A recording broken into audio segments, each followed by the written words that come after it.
Systems of oppression actually benefit from our self-neglect. Do you know the bone-deep exhaustion that comes from giving everything to your mission? That feeling of being stretched so thin you can barely remember who you are beneath it all. I've been there. Managing 150 children as a public school teacher, and then again as a therapist with over 40 clients weekly, all to survive in a system designed to drain us. My body literally screamed at me, but I continued my gauntlet until I developed fibromyalgia and the pain finally managed to get me to pause. Reflecting now, the tough pill I had to swallow to break free was that systems of oppression actually benefit from our self-neglect. When we're depleted, we have less capacity to challenge injustice, less energy to speak up, and less ability to create the change that we're here to make. This matters now more than ever. If you are an impact-driven leader, healer, or change maker, you might recognize yourself in this cycle. Your nervous system is crying out for rest while society keeps pushing you to do more. You've achieved all the right things, but you still feel disconnected from your soul's truth.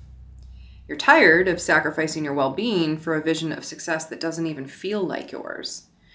Your body is sending signals through anxiety, chronic pain, and mysterious other symptoms.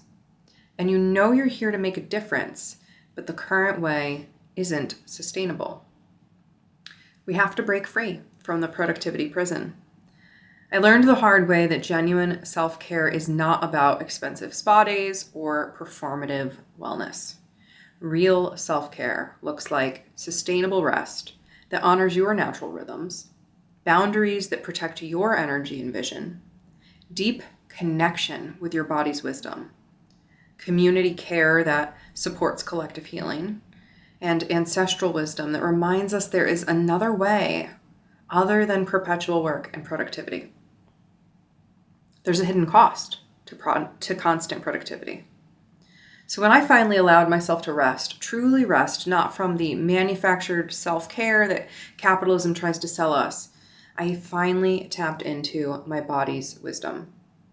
Our bodies carry ancient wisdom about the cycles of effort and renewal.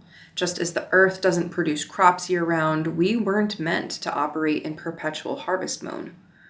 The problem is that in an overly production-focused world, driven by the capitalistic machine, we think we're supposed to be on all the time. Have you noticed how our current systems mirror colonial patterns of resource extraction? We're taught to mine our energy reserves until they're depleted, treating our bodies like infinite resources to be conquered and controlled. This is not an accident. This is a direct reflection of the same mindset that led to environmental exploitation and worker oppression.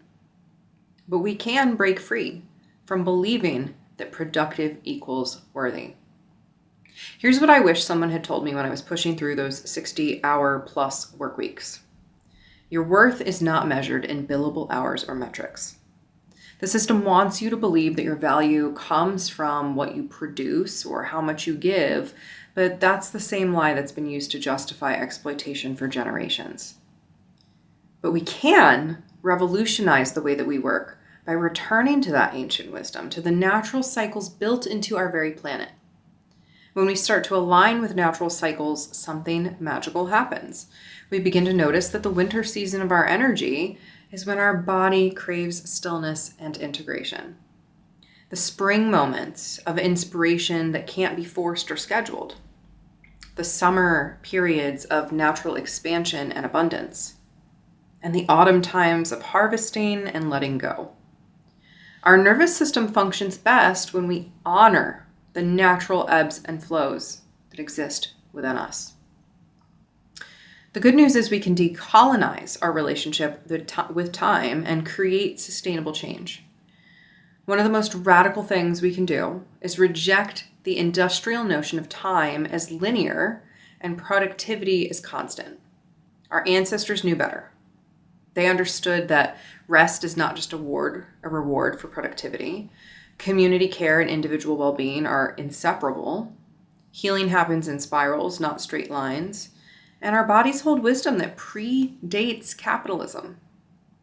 The real work of transformation happens when we start treating our bodies like allies rather than obstacles. And this means learning to read our own energy levels, like weather patterns, understanding that storms and sunshine both serve a purpose, and recognizing that our fatigue might be trying to tell us something important about the systems that we're operating within.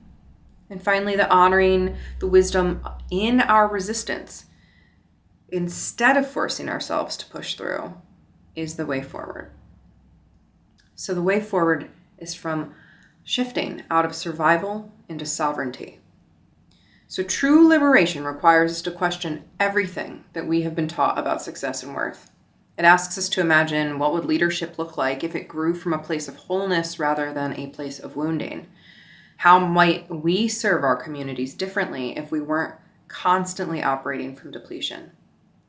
These are really practical considerations for anyone committed to long-term systemic change. The truth is that sustainable activism requires sustainable activists, and lasting transformation needs leaders who know how to tend their own fires without burning out. Are you with me? So if this sounds like you and you are in need of a guide who can go extremely deep with you to help you identify the shadows keeping you stuck so you can break free from limiting patterns and step into your values, I invite you to see what soul-aligned success looks like for you. This is where the magic happens. In this 4-month program of complete and utter self-transformation, you will release old patterns of people-pleasing and perfectionism. You'll reconnect to your own innate wisdom and intuitive gifts. You'll rewire your nervous system's relationship with success and create sustainable boundaries that honor your energy so that you can step into leadership that feels authentically yours. One of my core teachings is that if someone doesn't respect your no, they don't deserve your yes. Your boundaries are acts of love that allow you to show up more fully for yourself and for others. So, all my love, know that you are here to heal yourself and to be from a place of overflow as you connect with the world. You are here to tend to your beautiful, unique inner garden, not to deplete yourself, not to drain yourself, not to give in to these systems of oppression, but to stand up against self-neglect, to shift into greater self-care, and to act and be from a place of your heart and soul rather than ego, striving, and survival.